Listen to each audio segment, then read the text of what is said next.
नमस्कार दोस्तों, classical maths में आप लोगों का स्वागत है। दोस्तों, कल के क्लास में जैसा कि हम लोग पढ़े थे तो उससे अगला जो नियम है, कल हम लोग दो नियम पढ़े थे, तो आज उससे आगे का नियम पढ़ते हैं। तो दोस्तों, चूंकि टॉपिक इजी है और इससे ज्यादातर 1 नंबर के क्वेश्चन ज्यादा पूछे, 1 मार्क्स के क्वेश्चन ज्यादा पूछे जाते हैं, ऑब्जेक्टिव टाइप क्वेश्चन ज्यादा पूछे जाते हैं। तो दोस्तों, हम लोग समझते हैं जैसा कि वीडियो हमारा लंबा होता जा रहा था और दोस्तों डे टाइम भी बढ़ रहा था, तो सोचे कि और ये जो अभी हमने लिखा है दोस्तों, तो ये थोड़ा जो इजी टाइप का क्वेश्चन है, जो 1 मार्क्स के लिए है जो क्वेश्चन है, तो इसलिए हम इसे थोड़ा मतलब क्लियरेंस करना चाहते हैं दोस्तों, थोड़ा जल्दी में खींचना चाहते हैं। तो चलिए दोस्तों, इसको अब हम सीधे सीधे समझ लेते हैं। तो जैसा कि हम लोग जानते हैं एसोसिएटिव लॉ कहते किसको है, तो एसोसिएटिव लॉ का मतलब होता है दोस्तों साहचर्य नियम। एसोसिएटिव लॉ का मतलब होता है साहचर्य नियम। अब साहचर्य नियम है क्या या किस कंडीशन में लगता है, तो इसके लिए हम देखते हैं कि अगर साहचर्य नियम कब लगता है, जब ए बी और सी वगैरह सब जो है यहाँ पे दोस्तों ये रियल नंबर हो। ठीक है, तो अब हम इसका रूल्स बनता है दोस्तों एसोसिएटिव लॉ का कि अगर ए और बी को अगर सी के साथ जोड़ेंगे, यानी कि ए बी के जोड़ा को अगर सी के साथ जोड़ेंगे, तब जो रिजल्ट होगा उतना ही रिजल्ट होगा कब, जब ए को बी और सी के साथ जोड़ेंगे। मतलब ए और बी को यदि सी के साथ जोड़ेंगे या ए को बी और सी के साथ जोड़ेंगे, तो दोनों का जो रिजल्ट होगा दोस्तों वो सेम होगा। तो चलिए हम इस दोनों को हम क्या करते हैं, एग्जाम्पल के थ्रू देखते हैं। तो यहाँ ए बराबर हम ले लेते हैं 2। यहाँ दोस्तों हम ए बराबर ले लिए 2, फिर बी बराबर ले लिए -3 और सी बराबर ले लिए 0। दोस्तों हम कोई भी संख्या ले सकते हैं अपने मन से। तो चलिए दोस्तों, अब हम इस दोनों का क्रिया करके देखते हैं। तो अब हम देखते हैं यहाँ LHS का मतलब होता है दोस्तों लेफ्ट हैंड साइड, मतलब बायां साइड, और RHS का मतलब होता है दायां साइड। तो LHS में हम देखते हैं अब A, B और C का वैल्यू बैठा के। LHS तो ले लिए दोस्तों। अब LHS में है मेरा क्या, तो LHS में है A प्लस B को C के साथ जोड़िए। तो दोस्तों हम जोड़ रहे हैं इसको। A बराबर मेरा है 2 प्लस B बराबर है -3 और ये है दोस्तों मेरा, ठीक है दोस्तों, ये ए है, ये बी है, और इसको हमें कह रहा है सी के साथ जोड़ने के लिए। तो हमारा रिजल्ट क्या आएगा दोस्तों, यहाँ पे हम एक बार और चलते हैं। यहाँ आएगा 2 और प्लस माइनस, जैसा कि हम जानते हैं दोस्तों मल्टीप्लीकेशन लॉ हम पढ़े हुए हैं, तो प्लस माइनस क्या होता है माइनस। तो 2 -3 और प्लस सी की जगह यहाँ पे 0 बैठा देते हैं, +0। तो हमारा क्या आता है कि 2 में से -3 घटाएंगे तो कितना आता है दोस्तों -1। यहाँ LHS में हमें आ रहा है -1। अब यहाँ से हम RHS लेते हैं, तो RHS में मेरा क्या है, A को B और C के साथ जोड़िए। यानी कि पहले तो था कि A B को C के साथ जोड़े थे, अब A को B और C से जोड़िए। तो हम A को B और C के साथ जोड़ते हैं, B प्लस C। तो हमारा जो रिजल्ट आएगा वो क्या आएगा दोस्तों, ये अब सबका वैल्यू बैठा देते हैं। तो 2 प्लस यहाँ -3 और +0। ठीक है दोस्तों, तो चलिए अब इसको हम देखते हैं सॉल्व करके। तो यहाँ आता है मेरा 2 और प्लस माइनस कितना -3 और फिर +++0। तो इसे हम नहीं लिखते हैं। तो यहाँ भी जो मेरा रिजल्ट आया वो कितना आया, 2 में से अगर -3 को घटाएंगे तो -1। तो यहाँ जो मेरा -1 और यहाँ जो मेरा -1 आता है, इसका मतलब क्या, LHS और RHS मेरा क्या आता है दोस्तों, दोनों बराबर आता है। तो LHS RHS जब बराबर हो गया, तो इसका मतलब हम समझ गए कि साहचर्य नियम के लिए अगर हम AB के जोड़ा को C से और A को अगर BC से जोड़ते हैं, तो दोनों का रिजल्ट जो है वो क्या आता है, सेम आता है। चलिए अब इसका दूसरा नियम है दोस्तों, ये तो जोड़ का नियम हो गया साहचर्य के लिए। अब साहचर्य के लिए गुना का नियम क्या है, तो गुना के नियम के लिए है दोस्तों, अगर ए बी को सी से गुना करते हैं या ए को बीसी से गुना करते हैं यहाँ फिर से समझिए कि ए बी को सी से गुना करते हैं या बी सी को ए से गुना करते हैं, तब जो दोनों का रिजल्ट आता है दोस्तों वो सेम आता है। और सेम आने के अलावा यहाँ ए और B C, A B C और तीनों को गुना करते हैं। यहाँ दोस्तों हमारा था कि 2 जरा को इससे फिर 2 जरा को इससे गुना करते हैं तो LHS RHS बराबर आता है। लेकिन गुना में एक चीज बढ़ गया दोस्तों, गुना में क्या बढ़ा है कि अगर ए बी को सी से फिर बी सी को ए से गुना करते हैं तब जो दोनों का रिजल्ट आता है वो बराबर आता है। और वो अगर हम ए बी सी तीनों को भी करेंगे गुना तो भी जो है वो तीनों का जो है रिजल्ट वो सेम आएगा। तो चलिए हम देखते हैं करके देखते हैं। मेरा तो ए बी सी का वैल्यू यहाँ पे मान लिया गया है दोस्तों, या ले लिए हैं हम, तो उसी ए बी सी के वैल्यू पर हम इसे बैठाते हैं। तो चलिए दोस्तों हम डायरेक्ट से फॉर्मूला पे बैठाते हैं। तो ए बी के लिए कितना है 2 गुना -3, तो 2 गुना -3 गुना सी का है 0 बराबर है कितना, ए का मान 2 गुना -3 गुना सी का है 0, फिर क्या बराबर है 2 गुना -3 गुना 0। तो चलिए हम दोस्तों यहाँ देखते हैं करके। तो मेरा क्या आया कि 3 दूना 6 -6, अब -6 को यहाँ 0 से गुना करते हैं तो ये 0 बराबर फिर करते हैं दोस्तों, अगर -3 को 0 से गुना करेंगे तो 0, और फिर 0 को 2 से गुना करेंगे तो भी 0, और फिर यहाँ देखते हैं दोस्तों 0 को -3 और 2 से गुना करेंगे तो यानी कि 0 को किसी भी संख्या से गुना करते हैं तो मेरा रिजल्ट क्या आता है दोस्तों 0। तो यहाँ हम देखते हैं कि तीनों जो यहाँ पे इसका वैल्यू और इसका वैल्यू जो है वो तीनों सेम आ रहा है। तो इसका मतलब हम समझ गए कि सहचर्य नियम के लिए गुना का जो भी रूल है वो इस चीज को फॉलो करता है। चलिए दोस्तों अब चौथा नियम है एग्जिस्टेंस ऑफ इनवर्स एलिमेंट।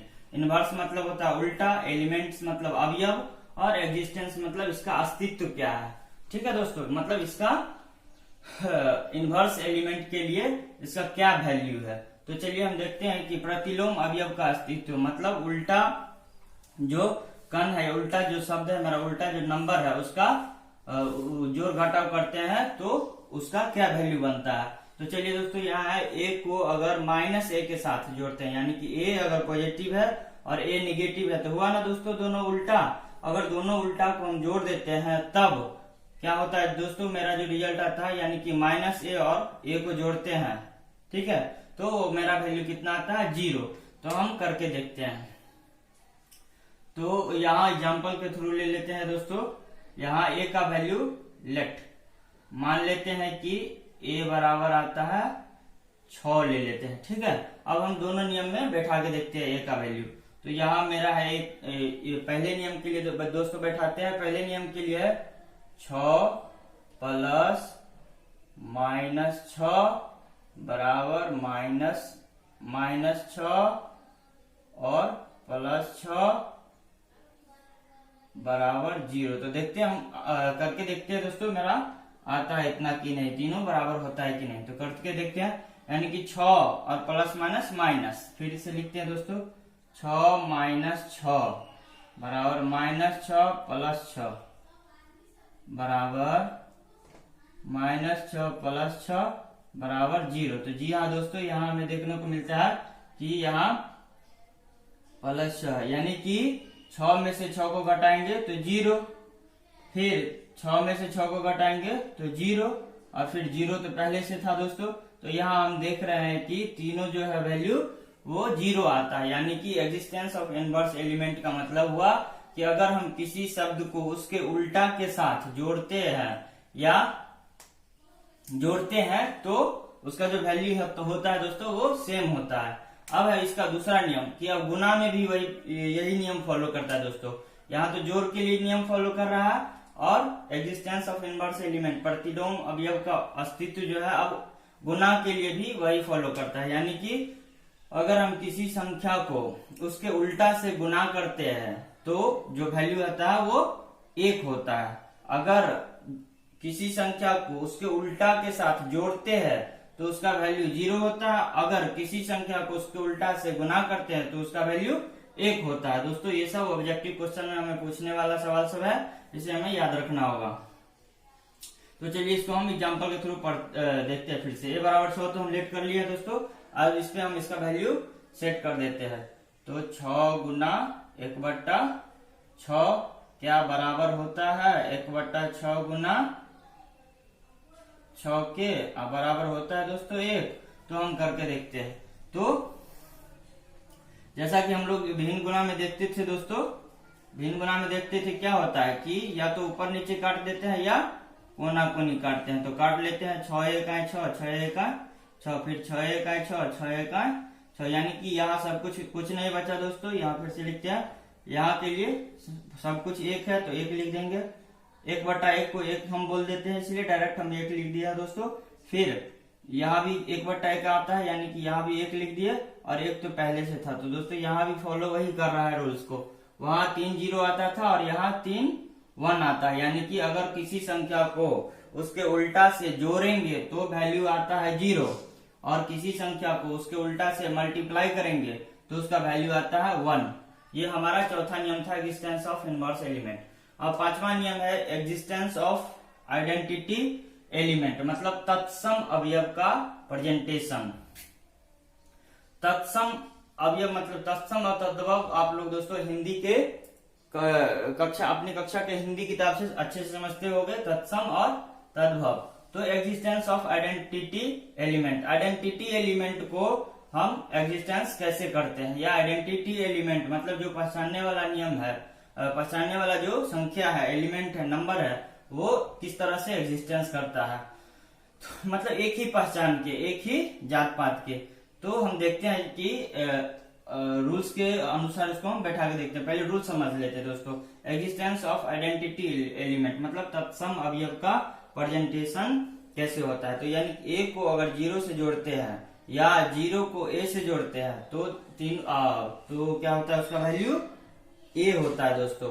और ए को 1 से गुना करते हैं या 1 को ए से गुना करते हैं तो वैल्यू जो होता है तो भी वैल्यू ए ही होता है। तो इसको हम एग्जांपल के थ्रू देखते हैं दोस्तों। तो लेट कर लेते हैं a बराबर 3 मान लिए, ठीक है दोस्तों। अब हम पहले नियम पर बैठा के देखते हैं। पहला नियम है 3 + 0 बराबर आ रहा है 0 + 3 बराबर 3। तो क्या तीनों का वैल्यू सेम आ रहा है? तो देखते हैं हम दोस्तों।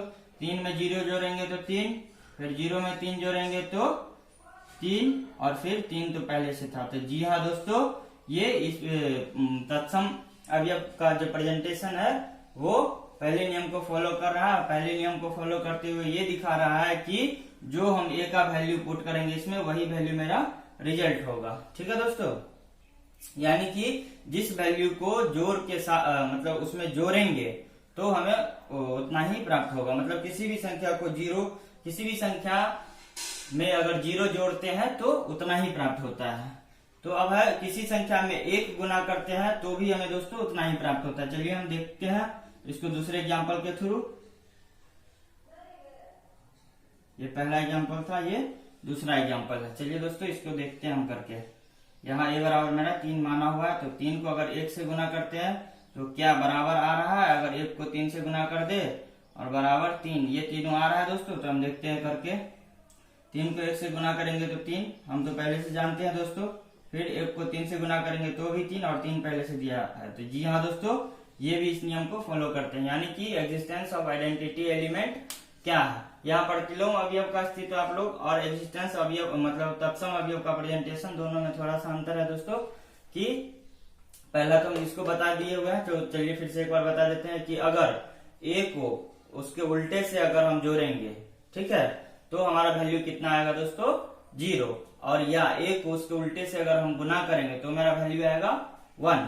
तो अब तत्सम नियम में क्या है दोस्तों, पहला नियम है कि a को अगर 0 से जोड़ेंगे, यानी किसी भी संख्या में 0 जोड़ेंगे तो संख्या उतना ही प्राप्त होगा, और किसी भी संख्या में 1 से गुना करेंगे तो भी संख्या उतना ही प्राप्त होगा, ठीक है दोस्तों। अब चलिए छठा नियम है दोस्तों कैंसिलेशन लॉ, मतलब काट का नियम। हम किसी भी संख्या को किस प्रकार से काटते उठते हैं। तो चलिए हमारा पहला नियम है ए को अगर बी के साथ जोड़ते हैं तो हमारा जो फिर ए को अगर सी से जोड़ते हैं तो जो है दोनों का वैल्यू बराबर आएगा। वो कब आएगा दोस्तों? जब बी बराबर सी होना चाहिए, जब बी बराबर सी होना चाहिए। तो चलिए हम लेट कर लेते, इसका एग्जांपल के थ्रू जल्दी जल्दी समझ लेते हैं दोस्तों कि लेट कर लेते हैं कि ए का वैल्यू हम 2 रख दिए, ठीक है, और बी का वैल्यू हम 3 रख दिए। तो सी का वैल्यू भी दोस्तों हमें 3 ही रखना होगा। क्यों? क्योंकि यहाँ हमें कंडीशन लगा दिया है कि बी और सी का वैल्यू सेम होना चाहिए। तो चलिए ए बी सी तो हम रख लिए। अब पहले नियम पर इसको हम बैठा के देखते हैं। पहला नियम क्या है कि ए प्लस बी, तो 2 प्लस 3 क्या बराबर है 2 प्लस 3 के, यानी कि 2 3 5 बराबर है 5 के। तो जी हाँ दोस्तों, मतलब कि अगर ए को बी से जोड़ेंगे और ए को सी से जोड़ेंगे तो दोनों का वैल्यू बराबर कब होगा? जब बी और सी का वैल्यू सेम होगा। तो वही चीज है यहाँ दोस्तों। फिर दूसरा नियम है कि बी और ए को जोड़िए। तो दूसरा नियम है बी और ए को जोड़िए। तो बी ए को जोड़ेंगे तो कितना होगा दोस्तों? 3 और 2 5, यानी कि 3 प्लस 2 क्या बराबर है सी और ए को जोड़िए। तो सी के लिए है 3 और ए है 2। तो क्या ये दोनों बराबर है? तो 3 2 5 3 2 5। तो जी हाँ दोस्तों, ये दोनों बराबर है, ठीक है। अब है तीसरा नियम है कि ए बराबर नहीं होना चाहिए 0। ए का वैल्यू आप 0 नहीं रखिए। और क्या है, ए बी बराबर ए सी दिखाइए हमको। कब? जब बी बराबर सी होगा। तो ए बराबर नहीं 0, तो यहाँ हम ए बराबर 0 नहीं लिए हैं दोस्तों। तो अब ए और बी को गुना कीजिए। तो ए और बी को हम गुना करते हैं तो 2 गुना 3 क्या बराबर है ए गुना सी, मतलब 2 गुना 3 के। तो जी हाँ दोस्तों, ये बराबर है। यहाँ 3 आप लोग दोस्तों एक बार और कंफ्यूजन आता होगा कि आप सी का वैल्यू कुछ भी रख के पुट कीजिए। नहीं दोस्तों, कुछ भी नहीं रख सकते। जो बी का वैल्यू रखेंगे वही सी का वैल्यू भी रखेंगे। क्यों? क्योंकि यहाँ हमें हर जगह कंडीशन लगा दिया है, हमारा हाथ पैर बांध दिया है कि आप इतना ही रख सकते हैं, इससे ज्यादा नहीं रख सकते हैं। तो चलिए दोस्तों, 2 और 3 को गुना किया और 2 और 3 को फिर गुना किया तो 3 दूना 6 3 दूना 6। तो इस नियम को भी फॉलो कर दिया ये। अब है चौथा है दोस्तों, ए बराबर नहीं 0 लीजिए। तो क्या है, बी ए और सी ए को गुना कीजिएगा तो बी और सी कब? जब बी और सी का वैल्यू बराबर होगा तो ये इस रूल्स को फॉलो करेगा। तो दोस्तों, अब आप लोगों से एक निवेदन है, एक रिक्वेस्ट है कि जेबी सर आप लोगों को बोल रहे हैं कि इसको खुद से बना के देखिए, चेक करके देखिए और हमें कमेंट करके बताइए कि क्या आप लोगों को सही आ रहा है। तो हमें इससे खुशी मिलेगी दोस्तों कि आप लोग मेरे वीडियो को, मेरे चैनल को देख रहे हो और कुछ सीख रहे हो। तो हमें कुछ क्या मिलेगा दोस्तों? हमें कुछ उत्साह मिलेगा, हमें कुछ एनर्जी मिलेगी और हम इस पे अच्छे से अच्छे तरीके से काम कर सकते। चलिए अब तो तीसरा नियम कितना है दोस्तों? पहला दूसरा तीसरा, चौथा नियम है दोस्तों। ये तो चौथा नियम था। तो चौथा नियम आप लोग खुद से करके देखिए। अब नोट्स में आया दोस्तों, ए और बी बराबर होगा ए और बी के, तो चाहे ए बराबर 0 लीजिए या बी बराबर सी लीजिए, ठीक है दोस्तों। तो यहाँ हम देखिए, इसका भी एग्जांपल हम बता देते हैं नोट्स के लिए कि कह रहा है ए बराबर 0 लीजिए। यहाँ तो कह रहा था ए बराबर 0 नहीं लीजिए, लेकिन यहाँ ए बराबर 0 लीजिए। तब ए बराबर 0 लीजिए तो ये हमारा चेंज हो जाएगा। क्या दोस्तों? यहाँ देखिए, यहाँ भी ये है और यहाँ भी ये है। तो अगर हम 0 लेते हैं तो यहाँ 0 को 0 से गुना, 0 को कुछ से भी गुना करेंगे तो 0, और यहाँ 0 को कुछ से भी गुना करेंगे तो 0, यानी कि 0 बराबर 0 इस रूल को फॉलो करता है। तो चलिए दोस्तों, इसको एग्जांपल के थ्रू देख लेते हैं। ये नोट्स है। ए बराबर अगर आप 0 लेते हैं, ए बराबर 0 लेते हैं तो क्या इसको फॉलो करता है? तो 0 गुना बी कितना है? बी अगर 3 ले लेते हैं तो क्या बराबर होता है 0 गुना 3 के। तो जी हाँ दोस्तों, 0 बराबर 0 आता है, यानी कि ये इस रूल को फॉलो करता है। तो दोस्तों आप इतना समझ गए, एसोसिएटिव लॉ समझ गए, एग्जिस्टेंस ऑफ इनवर्स एलिमेंट समझ गए, एग्जिस्टेंस ऑफ आइडेंटिटी एलिमेंट समझ गए, कैंसिलेशन लॉ समझ गए। दोस्तों इस सब पर हमें एक एक नंबर का क्वेश्चन पूछेगा, ऑब्जेक्टिव क्वेश्चन पूछेगा, तो हम इसे आसानी से सॉल्व कर